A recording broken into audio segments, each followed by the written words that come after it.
ప్రభువైన యేసుక్రీస్తు నామములో మీ అందరికీ కూడా శుభవందనములు తెలియజేస్తున్నాము. దేవుని మహాకృపను బట్టి ఈ యొక్క వీడియోని చేయడానికి దేవుడు కృప చూపించినందుకు దేవాది దేవునికి వందనాలు, స్తోత్రాలు, ఘనత చెల్లిస్తున్నాను. ప్రియ దేవుని బిడ్డలారా, మీ అందరినీ కూడా ఒక రిక్వెస్ట్ అడుగుతున్నాను. మరి నా ఛానల్ని మీరందరూ కూడా వీక్షిస్తున్నట్లయితే మరి ఛానల్ని సబ్స్క్రైబ్ చేసుకోండి, అనేక మందికి షేర్ చేయండి. దేవుని వాక్యాన్ని ఎంతమందికి అయితే పంచుతామో వారందరికీ కూడా దీవెనలు వస్తాయి. కాబట్టి నేను ఎంతో ప్రభువునందు ప్రయాసపడుతున్నాను కనుక నా ప్రయాసం వ్యర్థం కాదని నేను విశ్వసిస్తున్నాను. మరి వీక్షిస్తున్న మీ అందరూ కూడా మరి మీ బంధువులకి, మీ స్నేహితులకి ఈ యొక్క వీడియోను మరి షేర్ చేయండి. అలాగే సబ్స్క్రైబ్ కూడా చేసుకోమని చెప్పండి. మరి ఎవరైనా ఈ యొక్క వీడియో చూస్తున్నట్లయితే ఇంకా సబ్స్క్రైబ్ చేసుకోకపోతే మరి ఈ ఛానల్ని సబ్స్క్రైబ్ చేసుకొని సేవను, దేవుని యొక్క నడిపింపును మీరు ప్రోత్సహించాలని మీ అందరికీ కూడా మనవి చేస్తున్నాను. ప్రియ దేవుని బిడ్డలారా, మనము బైబిల్ గ్రంథంలో ఉన్న స్త్రీల గురించి, ప్రత్యేకించి వారి గురించి మనం మాట్లాడుకుందాం. మరి మొట్టమొదటిగా మనం ఒక స్త్రీ గురించి మాట్లాడుకుందాం. బైబిల్లో ఉన్న స్త్రీలందరూ కూడా దేవుని పరిచర్యలో, దేవుని సేవలో చాలా చక్కగా వాడబడ్డారు. అందుకనే పరిశుద్ధ గ్రంథంలో వారిని మరి చాలా పరిశుద్ధాత్మ దేవుడు చాలా చక్కగా వర్ణించడం అనేది జరిగింది. ప్రియ దేవుని బిడ్డలారా, మీ అందరికీ కూడా మరి ఈ యొక్క వర్తమానం నేను ఎందుకు సిద్ధపడి మీ ముందుకు వచ్చానంటే, మరి మనము కూడా ఒక స్త్రీగా మనము సంఘం పట్ల, అలాగే దేవుని సేవలో ఎంత చక్కగా వాడబడాలి, పరిశుద్ధాత్మ నడిపింపు అనేది మనకి ఏమి కలిగి ఉండాలి, ఎలాగా ఈ యొక్క పరిచర్యలో ముందుకు సాగాలనే విషయాన్ని మరి తెలియచేయడానికే ఈ యొక్క వీడియోని చేస్తున్నాను. దయతో గమనించవలసిందిగా మనవి చేస్తున్నాను. మరి రాబోయే దినాల్లో పరిశుద్ధాత్మ దేవుడు మనందరికీ కూడా మరి స్త్రీలు వాడబడిన, దేవుని సేవలో వాడబడిన స్త్రీల గురించి ఇంకా నేర్చుకుందాం. మొట్టమొదటిగా నేను మీ ముందు పెడుతున్నాను అపోస్తుల కార్యము 16వ అధ్యాయంలో ఒక స్త్రీ మనకు కనబడుతుంది. దైవభక్తి కలిగిన స్త్రీ. ఆమె మరి ఎందుకు దైవభక్తి కలిగిన స్త్రీగా పరిశుద్ధాత్మ దేవుడు పరిశుద్ధ గ్రంథంలో లెక్కించాడు అని అంటే, ఆమె యొక్క పద్ధతి, ప్రవర్తన అనేది ఆయన గుర్తించాడు. అందుకనే దైవభక్తి కలిగిన స్త్రీ అనేది అక్కడ రాయడం అనేది జరిగింది. అందుకనే ఆ స్త్రీ పేరు మనము అందరికీ తెలిసిన స్త్రీయే, అందరికీ నోటెడ్గా ఉన్న స్త్రీయే. అయినా సరే ఆ పేరు అనేది నేను ఇప్పుడు చెప్పబోతున్నాను. లూదియా స్త్రీ చాలా చక్కనిది, చాలా సౌందర్యవంతురాలు, అలాగే దేవుని సేవలో కొనసాగిన స్త్రీ అనేది మనము చెప్పుకోగలము. అయితే మొట్టమొదటిగా ఆమె యొక్క ప్రవర్తన యందును, నడవడిక యందును మనం ఆలోచించుకున్నట్లయితే దేవుడు ఆమె హృదయాన్ని తెరిచాడు. రెండవదిగా ఆమె ఇంటి వారిని కూడా రక్షించాడు. ఈ విషయాన్ని మనం గమనించండి. ఎందుకు ఆమె హృదయాన్ని తెరవబడింది, ఎందుకు ఆమె ఇంటి వారిని కూడా దేవుడు ఎన్నుకున్నాడు, రక్షించాడు అనే విషయాన్ని ఈరోజు మనం మాట్లాడుకుందాం. అయితే ఈ స్త్రీ ద్వారా మనము నేర్చుకోవలసిన పాఠము కానీ, లేదా మనము నేర్చుకోవలసిన దేవుని యొక్క నడిపింపు ఏంటో ఈరోజు ఈమె ద్వారా దేవుని గణపరుద్దాము, దేవుని స్తుతిద్దాము, దేవుని మహిమపరుద్దాం. ఎందుకంటే కొంతమంది వ్యక్తుల ద్వారా దేవుడు మహిమపరచబడతాడు కనుక ఈ యొక్క వ్యక్తి ద్వారా, ఈ స్త్రీ ద్వారా మనము దేవునికి ఎలాగ సన్నిహితముగా చేరుతాము, ఎలాగ దేవునితో మరి సాంగత్యం కలిగి ఈ స్త్రీ వలె మనము కూడా పరిచర్యందు, కుటుంబం పట్ల, సమాజం పట్ల మంచి పేరును అనేది సంపాదించుకోవాలో ఈరోజు మనము చూడబోతున్నాం.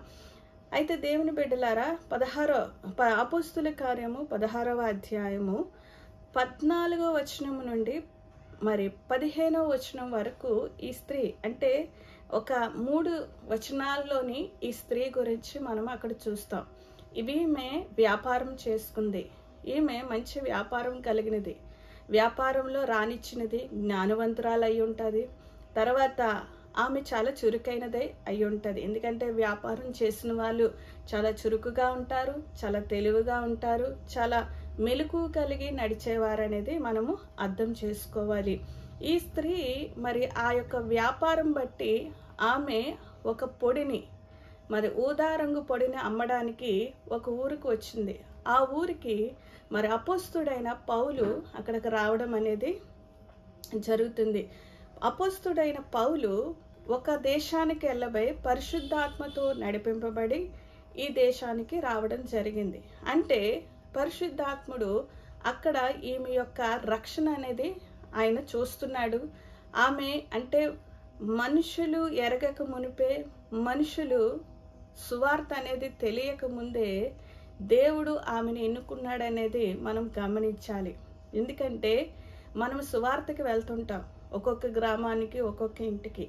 కొంతమంది విని వినలేనట్టు ఉంటారు, కొంతమంది ఆసక్తితో ఉంటారు, కొంతమంది విని వారి హృదయంలో పెట్టుకుంటారు, కొంతమంది విని చెవులలో నుంచి బయటికి పంపివేస్తారు. వారిని మనం గమనించినట్లయితే దేవుడు మనం ఒక గ్రామానికి వెళ్ళినా, ఒక గృహానికి వెళ్ళినా, ఒక వ్యక్తిని మనము దర్శించి దేవుని యొక్క సువార్తమానం ఎప్పుడైతే ప్రకటిస్తుంటామో, ప్రచురిస్తుంటామో, వారు పరిశుద్ధాత్మ చేత వారు ఎన్నుకోబడ్డారనేది మనం గమనించాలి. ఇక్కడ క్లియర్గా అపోస్తుల కార్యం 16వ అధ్యాయంలో ఈ స్త్రీ ద్వారా మనం తెలుసుకోవాల్సింది ఏంటంటే, దేవుడు మనల్ని నడిపించాడంటే, దేవుడు ఆ గృహానికి కానీ, ఒక వ్యక్తి దగ్గర కానీ, ఒక మార్గాల్లో మనం వెళ్తూ సువార్తను ప్రకటిస్తున్నామంటే వారిని దేవుడు కనుగొన్నాడు. వారి రక్షణ అనేది ప్రాముఖ్యమైనది, దేవుని దృష్టికి అంగీకారం అనేది మనం గమనించాలి. అందుకని అపోస్తుడైన పౌలు మరొక మార్గములోకి వెళ్లకుండా దేవుని చేత, పరిశుద్ధాత్మ చేత నడిపింపబడి ఇక్కడికి రావడం జరిగింది.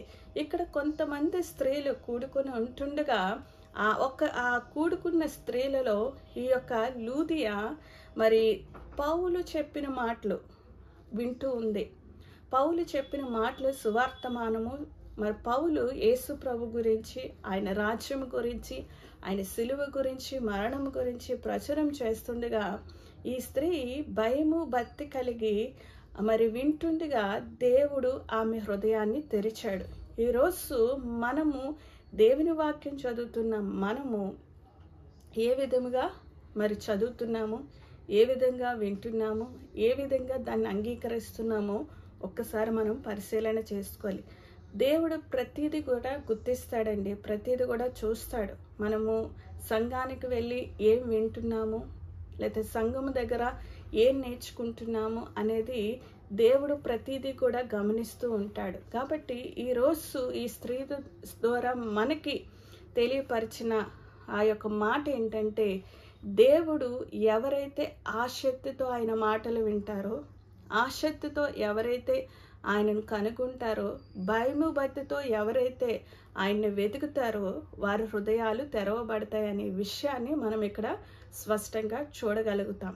అందుకని లూదియా హృదయము తెరవబడేను అనేది మరి అక్కడ చూస్తాం. దేవుడే తెరిచాడు. ఎందుకంటే ఆయనే ముయ్యవాడు, ఆయనే తెరిచువాడు, ఆయనే దర్శించువాడు. ఎందుకంటే ఆమె యందు ఆయన ఇష్టం కలిగి ఆమె రక్షణలోనికి రావాలి, ఆమె కుటుంబం కూడా రక్షణలోనికి రావాలనేది పరిశుద్ధాత్మ నడిపింపై ఉన్నది. కాబట్టి ప్రభువు ఆమె హృదయమును తెరిచెను అనే విషయాన్ని మనం అపోస్తుల కార్యము 16వ అధ్యాయము 14వ వచనంలో మనము అక్కడ చూస్తాం. అందుకనే ఆమె హృదయం ఎప్పుడైతే తెరవబడిందో దేవుని యొక్క మాటలన్నీ కూడా హృదయంలోనికి చొచ్చుకు వెళ్తున్నాయి. ఆమె యొక్క హృదయం ఎప్పుడైతే తెరవబడిందో వెంటనే కూడా దేవుడు కార్యం చేస్తున్నాడు. మూలుగుల్లోకి వెళ్తుంది ఆ మాట, మరి రక్తంలోనికి వెళ్తుంది. మరి ఎక్కడైనా ప్రవహిస్తున్న ఆ మాటలను బట్టి ఆమె హృదయము కదిలింపబడింది, ఆమె మనస్సు కదిలింపబడింది. ఇంత గొప్ప దేవునిని తెలుసుకోవడానికి ఆమె హృదయాన్ని దేవుడు తెరిచినట్లు మనం అక్కడ చూస్తాం. కాబట్టి మనము ఎక్కడైనా సువార్త చెప్తున్నప్పుడు ఎవరైనా పురుషుడు కానీ స్త్రీ కానీ ఎప్పుడైతే శ్రద్ధగా వింటున్నారో వారికి వివరంగా చెప్పండి. వాళ్ళకి ఎప్పుడైతే వివరంగా చెప్తాడో దేవుడు కార్యం చేసుకుంటూ వెళ్తాడు. దేవుడు వాళ్ళ హృదయాన్ని తెరుస్తాడు. పరిశుద్ధాత్మ దేవుడు కార్యం అనేది మెల్లమెల్లగా వారి హృదయంలో నుంచి మూలిగల్లో నుంచి, రక్తములో నుంచి, వారి యొక్క హృదయ అంతరంగంలోనికి ప్రవేశించి వారు మారు మనసు, రక్షణ, పాపక్షమాపణ అనేది పొందుకుంటాడు. లూదియా పౌలు చెప్పిన మాటలు ఎప్పుడైతే వింటుందో, భయము భక్తితో ఎప్పుడైతే వింటుందో, దేవుడు ఆమెను దర్శించాడు, ఆమె హృదయమును అనేది తెరిచాడు. మరి లూదియా ఆమె ఇంటి వారును బాప్తీసం తీసుకున్నారు.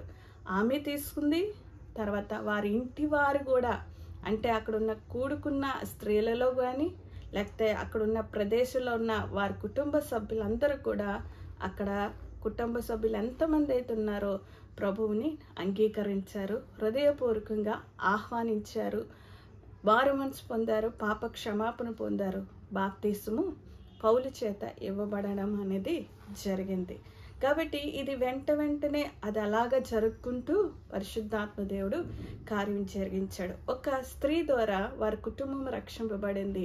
ఒక స్త్రీని ఎప్పుడైతే దేవుడు దర్శించాడో పర్సనల్గా, పరిశుద్ధాత్మ దేవుడు కార్యము చేసుకున్నాడు. అదే కాకుండా ఆమె యొక్క ప్రేమను మనం అక్కడ గుర్తించాలి. పౌలును తన యొక్క ఎవరైతే పౌలుతో వచ్చారో వారందరినీ కూడా ఇంటికి ఆహ్వానించి ఆతిథ్యం అనేది ఆమె ఇచ్చింది. ఎంత కాలమైతే పౌలు ఆ యొక్క గృహంలో ఉన్నాడో, వారితో ఉన్నాడో తెలియదు, కానీ వారు ఆ ఉన్నంతసేపు కూడా దేవుని స్తుతించారేమో. దేవుని వాక్యం ఇంకా ప్రచురంగా వారికి అందబడింది, ఇంకా ప్రకటింపబడింది, ఇంకా కూడా వారి యొక్క కుటుంబం ఇంకా కూడా పరిశుద్ధాత్మలో బలపరచబడింది. కాబట్టి దేవుని బిడ్డలారా, ఈ యొక్క చిన్న వర్తమానం ద్వారా మీరు తెలుసుకోవాల్సింది, మనం తెలుసుకోవాల్సింది ఏంటంటే, ఈ స్త్రీ భయము భక్తి కలిగిన స్త్రీ. ఎప్పుడైతే దేవుని యందు మనము భయము భక్తి కలిగిన స్త్రీలుగా ఉంటామో, దేవుడు మనల్ని దర్శిస్తాడు. ఎప్పుడైతే దర్శిస్తాడో మన యొక్క హృదయమును ఆయన తెరుస్తాడు.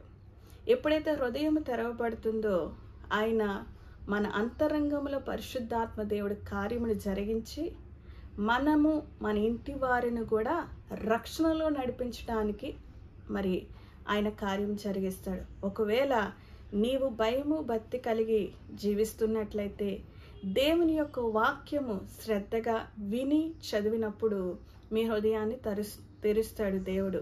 ఎప్పుడైతే దేవుడు తెరుస్తాడో ఆయన మన హృదయములో నివసించే దేవుడు, మన అంతరంగమందు మరి ఆయన కొలువై ఉంటాడు గనుక ఆ యొక్క హృదయమును బట్టి, ఆ యొక్క ఆనందమును బట్టి మనము దేవుని గురించి ప్రచురిస్తాం.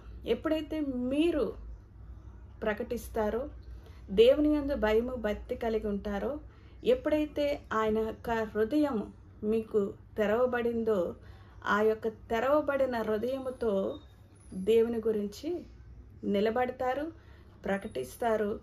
నీవును నీ ఇంటి వారు కూడా ఆయన్ని ఆరాధిస్తారు.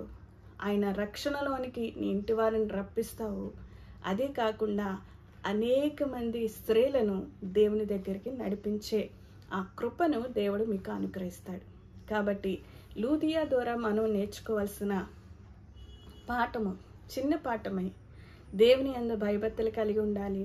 వాక్యమందును, చదువుట యందును, వినుట యందును ఆసక్తి కలిగి ఉండాలి.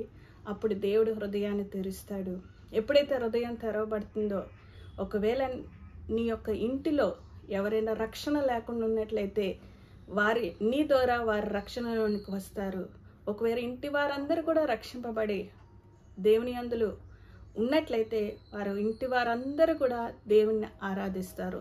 ఎప్పుడైతే ఆరాధిస్తుంటారో దేవుడు నిన్ను లూదియా వలె వాడుకుంటారు. ఎలా వాడుకుంటాడంటే, అనేకమైన స్త్రీల దగ్గరికి దేవుడు నిన్ను నడిపిస్తాడు. అనేకమైన గ్రామాల దగ్గరికి నిన్ను నడిపించి ఒక స్త్రీగా, భయభక్తులు కలిగిన స్త్రీని దేవుడు ఏదైతే వాడుకోవాలని ఇష్టపడ్డాడో ఆ విధంగా నిన్ను వాడుకుంటూ ఒక ప్రవాహం వల్లే ఆయన ముందుకు తీసుకొని వెళ్తాడు. కాబట్టి ఈరోజు లూదియా ద్వారా దేవుని అందరూ భయభక్తి కలిగి ఉండండి.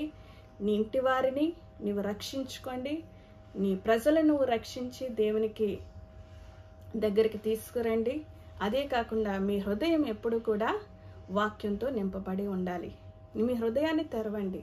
ఎప్పుడు మూసుకొని తాళాలు వేసి ఉండకుండా, మూయబడకుండా తెరిచి దేవుని యొక్క మాటలు ఎప్పుడైతే మన హృదయంలో ఉంటాడో పరిశుద్ధాత్మ దేవుడు కార్యం చేసుకుంటూ లూదియా వల్లే దేవుడు మనల్ని కూడా వాడుకొని మన ఇంటి వారిని, మన ప్రజలని, మన చుట్టుపక్కల వాళ్ళని, మన బంధువులు, రక్త సంబంధాల మధ్యన దేవుడు నిన్ను లూదియా వలె వాడుకొని నిలబెట్టి దేవునికి మహిమకరంగా ఒక స్త్రీగా, ఒక పురుషునిగా దేవుడు నిన్ను వాడుకోవడానికి సిద్ధంగా ఉన్నాడు. కాబట్టి ఈ మాటలు దేవుడు మన వెనుకల్లో దీవించి ఆశీర్వదించునుగాక. ఆమేన్.